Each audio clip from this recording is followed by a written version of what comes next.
Have you ever just felt like the world operates on a set of rules that nobody ever told you about? You know, that the things we think are true maybe aren't the full story? Well, turns out you're not wrong. Today, we're going to look at how modern research is pulling back the curtain on these surprising, often invisible principles that govern, well, everything from our jobs to our lifespans. Okay, take this for example. We give companies tax breaks to hire young people. The goal is pretty obvious, right? Create more jobs for them. It should be simple math. Or how about this one? We all know some jobs are way tougher than others. But can that physical and mental grind actually be measured? Like in literal years of healthy life you might be losing? And here's a little historical head-scratcher. For more than 600 years, being a top academic, a professor, was a real pathway to becoming the Pope. And then, all of a sudden, it just stopped. Cold. What happened? What hidden force slammed that door shut? Well, the answers to all of these questions are probably not what you'd guess. And that's because researchers now have these incredibly powerful new tools to dig deep into the data and really test our most basic assumptions. And what they're finding?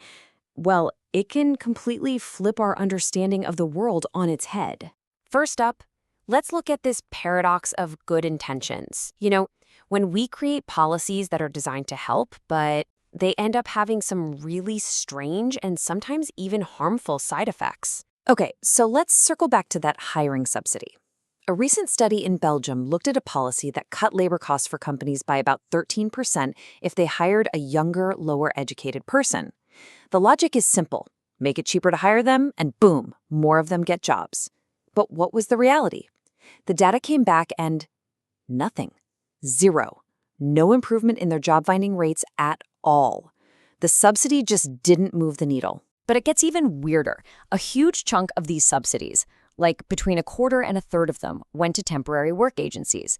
And for those specific companies, employment for the exact group the policy was supposed to help actually went down by 9.2%.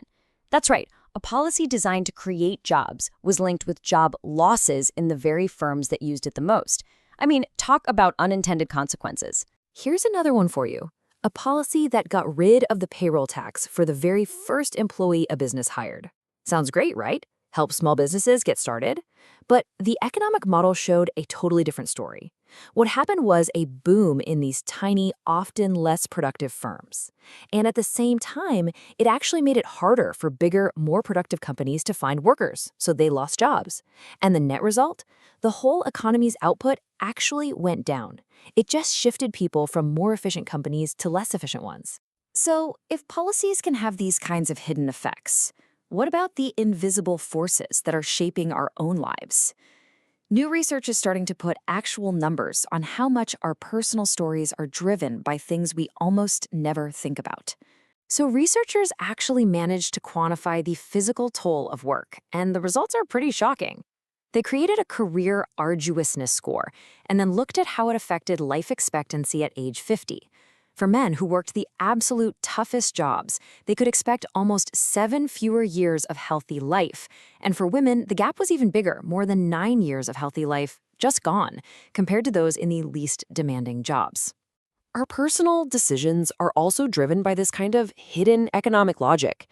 In societies where women can't inherit property, researchers found this thing called widowhood insurance. What it means is that for women, having children early isn't just a personal choice. It's a rational economic strategy. It's a way to make sure that if their husband dies, they'll have an adult child who can support them. And you can see just how powerful this hidden rule is when you look at what happened in Namibia.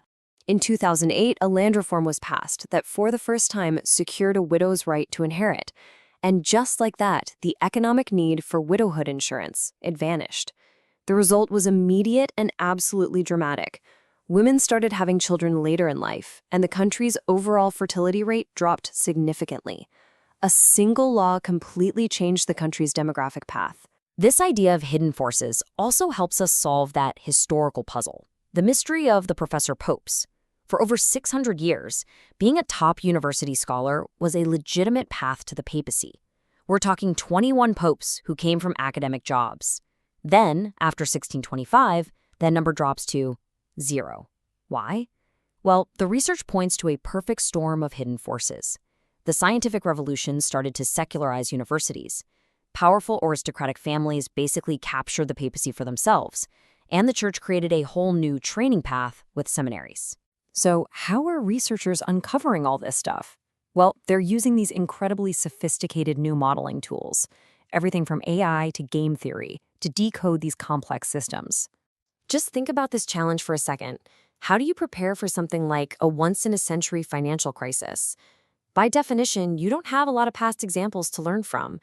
So how could a model ever predict such a rare, extreme event? Well, one answer is a type of AI called a generative adversarial network, or GAN, and the explanation for it is just fantastic. Imagine a game between an art forger and an art detective. The forger AI creates fake financial data, and the detective AI learns how to spot the fakes. They go back and forth millions of times until the forger gets so good that it can generate perfectly realistic but totally synthetic, once-in-a-century crisis scenarios for us to study. But of course, AI can pick up our own biases. So how do you force it to be fair?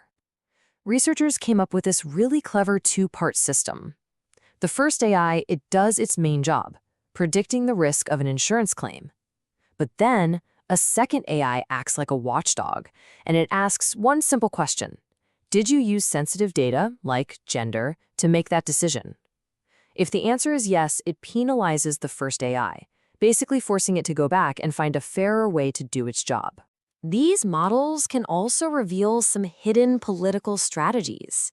Research that analyzed data from 2009 all the way to 2020 found some distinct patterns. For example, in the weeks leading up to elections, the Obama administration saw a 35% increase in drone strikes. In contrast, during the Trump administration, where drone authority had been delegated, the model found that pre-election periods were marked by a significant change in Twitter activity, suggesting a different tool was being used during that key time. And finally, these models can really clarify huge global challenges.